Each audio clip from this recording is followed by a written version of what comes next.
আমেরিকার শিকাগো শহরে শ্রমিকদের যে আন্দোলন শুরু হয়েছিল, সেই আন্দোলনে অনেক শ্রমিক শহীদ হয়েছেন, অনেক শ্রমিকের রক্ত গিয়েছে।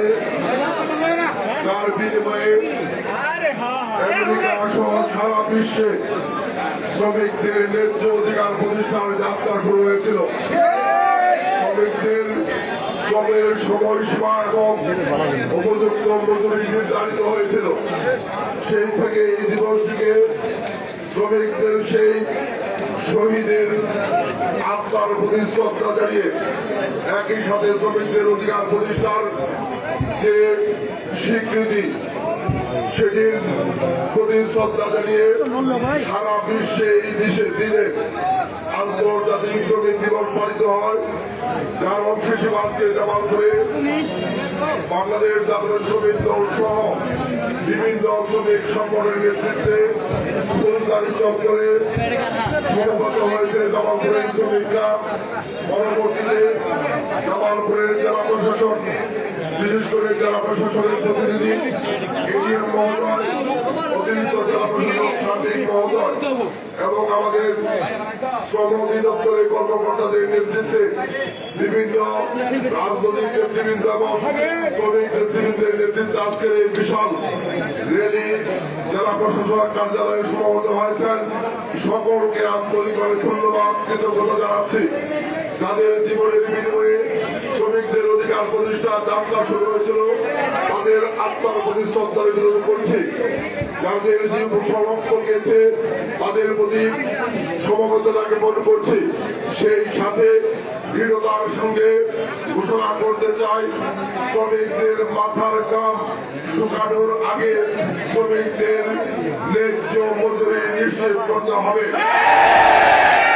বিশ্বাস করে আজকে বর্তমান ক্ষমতাসীন দল বাংলাদেশ জাতীয় দলের বিএনপির নেতৃত্বাধীন সরকার দীর্ঘ 17 বছর বিভিন্ন পেশাশ্রেণীর মানুষের অধিকার প্রতিষ্ঠার সংগ্রাম রাজপথে করেছে।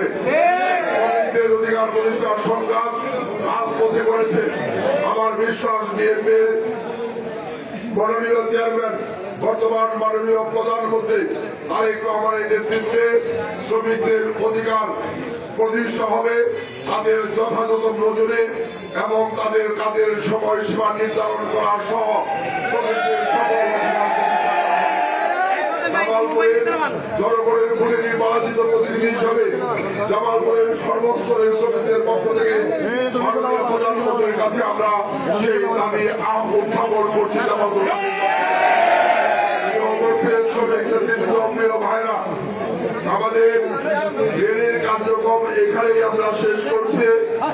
আপনারা যারা জেলা প্রশাসন এবং আমাদের যে শ্রমিক অধিদপ্তর আছে, তাদের উদ্যোগে জেলা প্রশাসকের সম্মেলন কক্ষে একটি আলোচনা সভা আছে, যেখানে আসলে 70 থেকে 80 জনের বেশি বসার সুযোগ নাই। এখানে কয়েকশো শ্রমিক, হাজার শ্রমিক রয়েছে। যেখানে আমরা বিনয়ের সাথে অনুরোধ করবো যে বেসিক সংগঠনের সভাপতি, সাধারণ সম্পাদক এবং আমাদের শ্রমিক দলের নেতৃবৃন্দ, গুরুত্বপূর্ণ নেতৃবৃন্দ ছাড়া আমরা কেউ ওই সম্মেলন কক্ষে আলোচনায় যাব না। আপনাদের সকলের সহযোগিতা কামনা করছি। তো যেহেতু আজকে শুক্রবার জুমার দিন, অল্প সময়ের মধ্যে আমরা সেই আলোচনা শুরু করব। যদি আপনারা এইখানে থাকেন, আলোচনা শেষ করে আমরা একসাথে যাব, অথবা আপনারা এইখান থেকে কর্মসূচি শেষ করে যার যার অবস্থানে আপনারা যেতে পারেন। আমি আবারও সকলের কাছে ক্ষমা প্রার্থনা করছি, সকলের সহযোগিতা কামনা করছি। বেসিক যে সংগঠনগুলো আছে সেইগুলোর সভাপতি, সাধারণ সম্পাদক এবং শ্রমিক সংগঠনের নেতৃবৃন্দ ছাড়া আমরা কেউ দয়া করে উপরে যাব না। আমাদের রাজনৈতিক গুরুত্বপূর্ণ নেতৃবৃন্দ যারা আছেন তারা উপরে যাবেন। আমরা অন্যরা এখানে অবস্থান করবো, অথবা যার যার সংগঠনের নেতৃবৃন্দ কর্মীদেরকে দিয়ে আমরা যার যার গন্তব্যস্থলে ফিরে যাবো। আমি আপনাদের সকলের সহযোগিতা কামনা করছি। দয়া করে কেউ মন খারাপ করবেন না, মনে কষ্ট নেবেন না।